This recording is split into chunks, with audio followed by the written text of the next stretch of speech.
Hello and welcome to Headliners, your first look at Wednesday's top stories with three comedians. And before we get stuck into the papers, let's have a quick taste of what Kerry and Lewis will have to work with on Wednesday's front pages.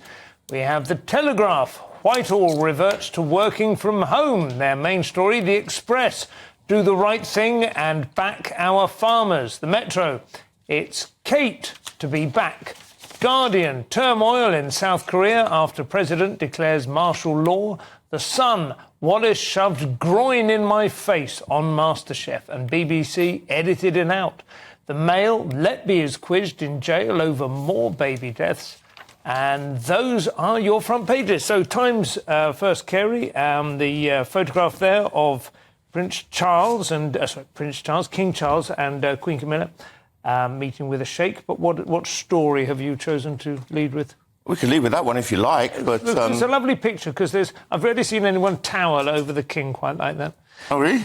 Yeah, how tall is he? Is he I pretty don't tall? know. He looks about 7 foot there, doesn't he? Can't be, surely. Okay. Otherwise, they'd lead with it. So this is the visit of Qatar, who we've really rolled out the red carpet for the Yes. Qataris as they come over, and I think they're being honoured in all kinds of ways. I haven't fully followed the story today, but I know that much of it. Hopefully they're meeting their old pal Gary Lineker. Yes. Seems like an odd thing to be doing, really. I mean, Qatar is, of course, almost... I do sort of step away from so many epithets, but they're kind of a slave state. Yes. There's around about 15% of the population actually live there, and the rest are all brought in to work. And of course, they've had... I think it's got like twice the GDP of America. It's got... the reason why the royal family want to hang with them is because they own about as much land in the UK as the royal family do. We'd all do it if we could get away with it, though, wouldn't we? We'd all do what? Have slave labour and... 85% of my household, slave labour. You probably have. Is that what you're revealing for us? I seem to remember the problems they had when they had the Olympics there, or the World Cup or something. World Cup, yeah. And that they're anti-gay, and they've been basically I don't want to talk because I'm not 100% sure about this, but they were coddling the Palestinian... They were coddling Hamas. They have the headquarters of Hamas, and they just just asked them to leave after Donald Trump won the election. Of course, you're right. But on the other hand, some people say this is why the royal family is so useful, because it enables a certain sort of hands-off diplomacy that would be difficult if Starmer had to... It's still more than an acknowledgement, is it? It's still sort of welcoming. And you're right, it was with the football, it was Qatargate, where they almost bought up the European Union. Yeah. There were all these people being found with sacks of cash on them. And that's extraordinary happening. It went right up to the Vice President. It just we should still be hearing about it. Have you managed to tease anything out about South Korea there, which is a story that's blown up very quickly and caught a lot of hop? Yeah, this is the leader of South Korea, Yoon Suk Yeol. I don't know if I'm pronouncing it right, but it sounds like an insult or a threat. And basic's the new budget. Budgets are not popular. No. Not at all. And this has caused turmoil and brought in martial law and... Penny on a pint, was it? Or... Yes, probably something like that, yeah. So you're saying it's going to happen here pretty soon afterwards. The signs are not good. Yeah. Bit of a mess, don't you think? Well, I don't think anybody really knows. I mean, I watched a lot of stuff and read articles, and I don't think they know. I think what it is that this guy his wife got some gift. And this is, I think you'll find that he is a right-wing guy, but he's basically if Joe Biden had declared Well, from what I heard, I don't know too much, but I heard him announcing that the martial law was due to his suspicion that North Korean elements had managed to infiltrate their way into the parliament. Yes, well, there's always an excuse, isn't there, really? But... that's their excuse. That's their excuse. Let's have a look at the... what's there's also, you have to make a quick mention of the Elgin Marbles, short while after Starmer's giving away the Chagos Islands, he's now working his way through the museums, and we may as well just give the whole museum away, really.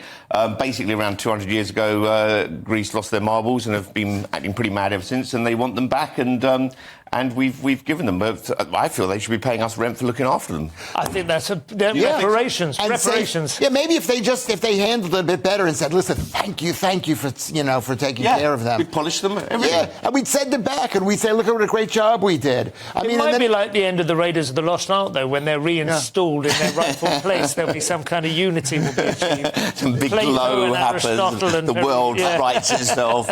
I've been in the museum 3 times. The British Museum. British Museum. Yeah. And I've seen them 3 times. And That's enough. Yeah, that's and now enough. you're happy to give them back. I have no memory of it. It's like Oh, this. really? Yeah, it's That's like the most amazing exhibition. I love them. Do you not like them? It's a great exhibition. no, the head's cut off. They don't look.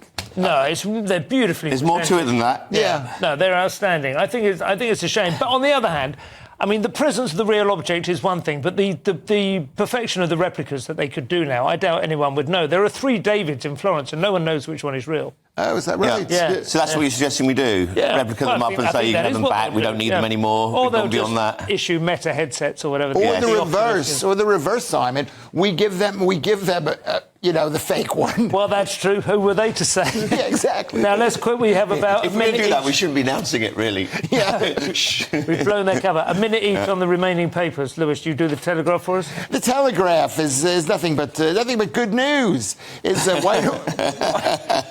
well, you can say that it's good news. Everybody in the Whitehall reverts to working from home. All the businesses are bringing their people back into the office because you got to keep an eye on people. I know when I'm at home, I can't start to do work as a comedian home. But Would it be beyond the realms? Because my wife works from home and she has like a sequence of Zoom meetings all day when she's working from home. It would be very difficult for her to, just like disappear. Surely Whitehall can just install a camera in everyone's box room and just make sure that they are literally physically in front of the desk. Well, it's interesting. That shouldn't be that difficult. Because they've done that for every other place in this country. Yeah. I mean, exactly. Permanent surveillance. The only thing they don't surveil is your bike. Yeah, or their employees. But everybody else. There's a picture. Everybody else has to come into the office. But the office is a great place to be. I think the story is that the opposite is happening, though. With Whitehall, people aren't returning; they're staying at home. Yeah. Whereas in the private sector, people are being encouraged to return now. That's what I said.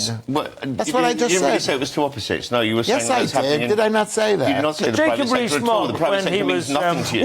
Would you let Simon speak? No. Jacob Rees-Mogg, when he was the man responsible for it within the Tory government, he was very firm that everyone should come to the office, wasn't he? Yes. So I wonder whether this is slightly a partisan thing, is it? They just don't want to be around Starmer. Yeah. Oh, you're saying it's a dig on Starmer because this is in the Telegraph. I have no idea. They disperse and it's harder to break them up, isn't it? Anyway, the blob.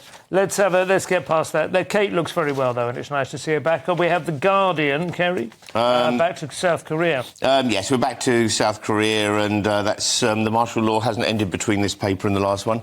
And also in Aleppo, residents wait in fear of Assad's reprisal. It's a weird one, isn't it? Nobody saw that coming. Yeah, exactly, And he's one of the worst people in the world who could be replaced by something even worse, which is really saying something. Will it be a caliphate? It's more Islamic, isn't it? There's certainly it's not even Al-Qaeda. Sorry, do you want to say? It's not. They're not. I don't think they're Islamic. They're not quite. But they've sided with Iran. This is, your friend of a friend. It's more the proxies. It's that Turkey is proxying a war against Russia and Iran, and this is the complication of it. This is it. It's all proxies. But the big thing that's happened does seem to be in the weakening of Iran and due to Israel's successes in with Hezbollah Lebanon and Hezbollah. Yeah. So there's a sort of domino effect there, which is like kind of and caught Assad on the back of the head when he wasn't watching. Yeah. Yes. I mean, everyone assumed that was sort of over, didn't they? Syria. I mean, that was like last year's catastrophe, and it's a basement fire. It's been died down for a while, isn't it? I ask, is it good for the Jews? I can't figure out. You can't figure it out. There's no obvious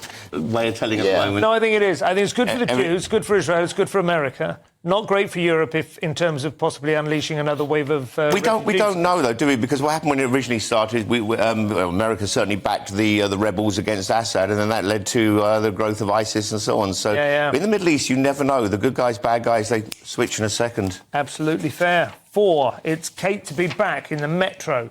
Yes, a smiling princess returns to duties. This is in the Metro, which is free. You can buy this, get this in the newspaper, on the bus. Not that I would ever take the bus, but she's looking for. I mean, she's not my. I don't know. There's something. I don't want to say no. This is a news program. GB News' very own Gregg Wallace.